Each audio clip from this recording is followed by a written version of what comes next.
మనసులో ఉన్న బాధ చెప్పుకుంటే తగ్గుతుంది, కానీ ఆ చెప్పుకునే మనిషి దొరకాలంటే కూడా నీకు అదృష్టం మాత్రమే కాదు, నువ్వు మనుషుల్లో మెలిగే తీరు కూడా బాగుండాలి కదా.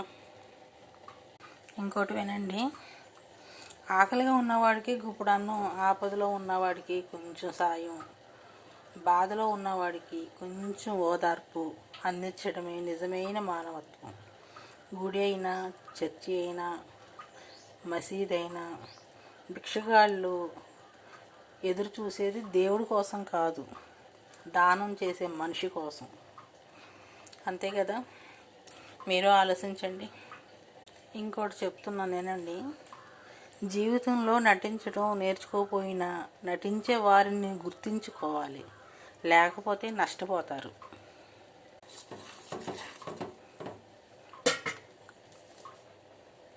ఇంకోటి చెప్తున్నాను, కామెడీ జోకేనండి. కాఫీ షాప్లో రాము తన భార్యతో వెళ్ళాడు. త్వరగా తాగు, చల్లారిపోతుంది అంది. చల్లారితే ఏమవుతుంది అన్నాడు రాము. ఓసారి మెనూ కార్డు చూడు, వేడివేడి కాఫీ 15 రూపాయలంట, కోల్డ్ కాఫీ 45 రూపాయలంట. మరి మీరే ఆలోచించండి, 15 రూపాయలు కడతారో 45 రూపాయలు కడతారో మీరే ఆలోచించండి అని అన్నాడంట రాము. ఇంకోటి చెప్తున్నాను వినండి, ఒక బాధ 100 సంతోషాలను దూరం చేయగలదు, అదే 1000 సంతోషాలను ఒక్క బాధ కూడా దూరం చేయలేదు. ఒకరిని బాధ పెట్టడం క్షణంలో పని, అదే సంతోష పెట్టడం మాత్రం మన తరం కాని పని. అందుకే మన మాటలు, పనులు ఇతరులు సంతోషం పెట్టేలాగా కాకపోయినా బాధ పెట్టేలాగా ఉండకూడదు. అంతే కదండి. మీరు నేర్చుకోవాల్సింది ఏంటంటే, మీరు జనాలతో స్నేహం చేయడం కాదు, జనాలు మనస్తత్వాలు ఎలా ఉన్నాయో కూడా మీరు స్నేహంలో మీరు గుర్తించాలి.